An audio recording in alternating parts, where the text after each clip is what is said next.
Nomor 5, siapkan pekerja yang merawat tanaman itu. Baru yang ke-6, siapkan penuai. Jadi gereja maunya cepat. Coba pikirkan, penuai, semua bicara penuai. Tapi mana tanahnya? Dan yang 5 hal tadi itu. Betul, kelihatan goblok kan nggak kita ini? Jelas. Ayo hari ini kita mulai berpikir dengan sederhana sekali. Supaya semua orang diselamatkan. Apa yang kita mau buat? Harus kita mikir lebih simpel lagi, lebih sederhana lagi, supaya apa yang Tuhan rindukan itu segera tercapai dalam kehidupan kita. Nah, kembali kepada produk surga tadi. Kapan terakhir kali masing-masing saudara menawarkan produk itu kepada tetangga kita, kepada orang kita temui? Kapan terakhir kali menawarkan itu? Saudara, ayo kita lihat bagaimana kita ini bersalah di hadapan Tuhan. Hari Minggu sore saya ada di Salatiga bersama salah seorang anak kami namanya Ardi. Saya memberkati satu pernikahan. Pernikahan ini unik sekali. Tidak pakai gedung gereja, tidak pakai surat gereja, tidak ada alat musik, juga tidak ada kursi seperti ini.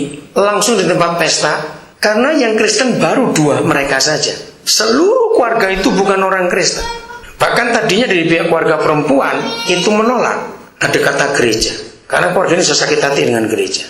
Kenapa mereka 2 bisa mengundang saya? Karena mereka 2 saya kenal 10 tahun yang lalu waktu mereka masih kuliah di Jerman. Bahkan sampai sekarang pun mereka masih tinggal di Jerman. Karena sudah lulus. Jadi saya bimbing mereka. Sejak 10 tahun yang lalu saya kenal mereka. Setiap kali saya ke Jerman, pasti ke kota mereka di kota Berlin. Tiba waktunya mereka menikah. Orang tua mereka semuanya nggak ada satupun yang Kristen. Kakak adik mereka pun nggak ada yang Kristen. Saudara, waktu pemberkatan pernikahan kemarin, saya nggak bilang nama gereja apa, tidak. Saya cuma bilang bahwa hukum pernikahan itu seperti ini. Terjadi lawatan Tuhan yang luar biasa. Saya tawarkan produk kedamaian dalam pernikahan.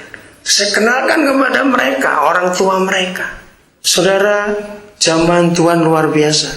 Sampai tadi saya dapat telepon kameramannya dengan krunya. Itu berkata bahwa saya nggak hitung sudah berapa banyak kali saya syuting pernikahan, tapi belum pernah seperti yang kemarin. Sudah nggak ada musik, nggak ada apa-apa, 1 lagu aja nggak ada. Habis sebelum Kristen semuanya mau nyanyi sama siapa? Jadi Kristen cuma berempat, mereka 2, saya dengan anak saya, yang lain tidak. Yang penting Tuhan hadir. Dan Tuhan dipermuliakan lewat kejadian ini supaya orang tahu bagaimana pernikahan yang benar. Ayo kita kenalkan ini kepada dunia. Saudara, hari ini saya ajak saudara berpikir dengan jelas. Pasti saudara akan kaget kalau saya katakan ini. Tapi ini harus kita buat demi supaya semua orang diselamatkan. Itu jadi kenyataan. Dengarkan baik-baik. Jangan bilang sesat dulu, mikir dulu sebelum jawab, sebelum berkata, sebelum berkomentar. Saya mau yakinkan saudara, ternyata Yesus Tuhan kita itu bukan orang Kristen. Nih, pikir baik-baik, ya atau tidak? Kalau kita berkata dia Kristen, kita salah.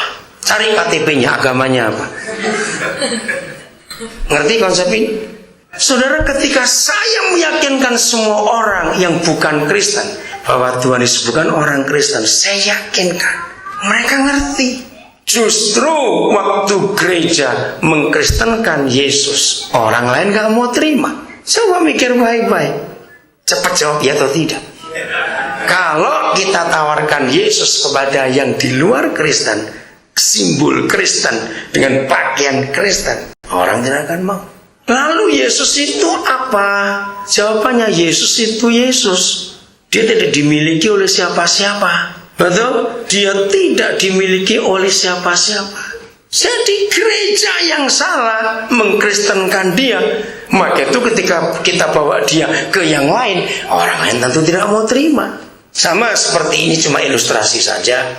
Kalau saudara ke toko, saudara lagi butuh betul beras, tiba-tiba di semua toko yang saudara datangi, mungkin 5, 6, 7, 8 toko, ternyata di semua toko itu semua yang kita cari ada labelnya. Di toko itu gulanya gula Islam, ada minyak goreng Hindu, beras Buddha, cari garam Islam. Di semua toko yang saya pergi semua pakai label itu. Karena seorang orang Kristen. Coba jawab. Beli tidak? Enggak dong, ada labelnya kok. Bagaimana mau beli? Nggak mau aku orang Kristen. Ini beras Hindu, beras Buddha, beras Islam. Ini garam, nggak ada yang garam Kristen, nggak ada yang gula Kristen. Pasti kita nggak akan beli. Betul, karena ada labelnya. Ayo kita kenalkan Yesus Tuhan kita sebagai Yesus, bukan sebagai orang Kristen. Kalau saudara perhatikan dengan baik-baik hari-hari terakhir ini, ya kira-kira 5 tahun terakhir inilah kita bersyukur. Di Indonesia, kita nggak usah bilang luar negeri. Di Indonesia, begitu banyak sekarang ini dari anak muda, banyak anak muda sampai yang sudah berumur. Mereka disebut sebagai motivator speaker. Pernah dengar kata itu? Ya, seperti Andri Wongso, lalu Mario Teguh, dan banyak yang ada anak muda, lupa siapa namanya. Saudara, kalau ikuti mereka, semua prinsip yang mereka pakai ada di Alkitab tidak? Apakah mereka menyebut pasalnya, ayatnya? Kalau kita tahu kebenaran, nah itu semua dari sini, dari buku yang satu ini yang kita percaya. Nah, sebetulnya harusnya begitu gereja menawarkan Yesus dan semua produk surga kepada dunia. Jangan pakai label Kristen. Saya beri contoh lagi yang lain. Kasih contohnya. Saudara yang rajin baca buku, saudara pasti akan tahu. Tidak ada buku apapun di dunia. Diperkirakan dunia sekarang ada lebih dari 5 juta judul buku. Ya, dari 5 juta judul buku itu hanya Alkitab yang menuliskan sebagai definisi apa itu kasih dan siapa itu kasih. Kalau cinta banyak, tulisan tentang cinta sabrek-abreklah di dunia. Tapi kasih itu cuma ada di kitab suci kita. 1 Korintus 13. Itulah satu-satunya tulisan what is love. Bukan cinta ya, bukan lust. 1 Yohanes 4 ayat 8. Itulah satu-satunya tulisan di seluruh dunia yang memberitahukan who is love. Siapa itu kasih. Nah, kalau Alkitab kita adalah satu-satunya buku yang punya definisi sehebat itu dan tidak ada buku lain yang punya definisi itu, maka yang bisa menyatakan kasih hanya siapa? Gereja. Dan kita tahu bahwa kasih adalah kebutuhan mutlak semua manusia. Manusia bisa hidup tanpa makan, tapi manusia nggak bisa hidup tanpa kasih. Tanya para ahli anak, mereka tahu. Bayi-bayi diberi makan secara sehat, diberi vitamin yang hebat, tapi nggak pernah disentuh dengan tangan, dia akan mati. Karena ternyata sentuhan orang tua itu merangsang pertumbuhan syaraf bayi itu hebat sekali. Jadi bayi itu akan hidup bukan cuma karena makanan, tapi karena sentuhan. Dan itulah kasih. Jadi kalau kita menyatakan kasih, dunia pasti akan menerima, gak akan menolaknya. Karena itu kebutuhan mutlak.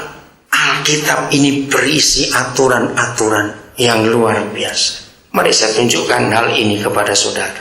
Tahun 83, tanggal 27 Desember, saya gak akan lupa hari itu, saudara. Roh Kudus mewahyukan saya sebuah pewahyuan yang merubah total konsep hidup saya. Dan itu membuat saya begitu banyak perbedaan saya dengan banyak pendeta yang ada. Waktu itu saya ada di Jerman bersama dengan saudara Hani Layantara yang jadi suami dari Agnes Maria. Kami ada retreat di antara orang-orang Indonesia yang tinggal di Eropa, di sebuah kota kecil namanya Schwerte, itu di Jerman bagian tengah, provinsi North Rhine-Westphalen. Besok saya harus mimpin perjamuan kudus. Tiba-tiba malam itu saya gelisah sekali. Saya tanya Papa, kenapa saya gelisah seperti ini? Buat saya khotbah itu nggak ada yang sulit, tapi kenapa saya gelisah? Tiba-tiba Papa menyatakan bahwa aku ingin menyatakan sesuatu yang baru buat kamu. Saya tanya, apa itu Papa? Dia ngajak saya diskusi. Nah, saya akan ajak saudara diskusi juga hari ini. Siapa hafal Yohanes 3:16? Nah, jawab, hafal? Kalau saudara tidak hafal Yohanes 3:16, saudara belum Kristen. Karena kita menjadi Kristen gara-gara ayat itu. Jadi yang hawa-hawa berarti belum Kristen. Walaupun saudara rajin ke gereja. Apa itu? Ayat yang mana? Wah, celaka sekali. Ayo ngaku terus terang.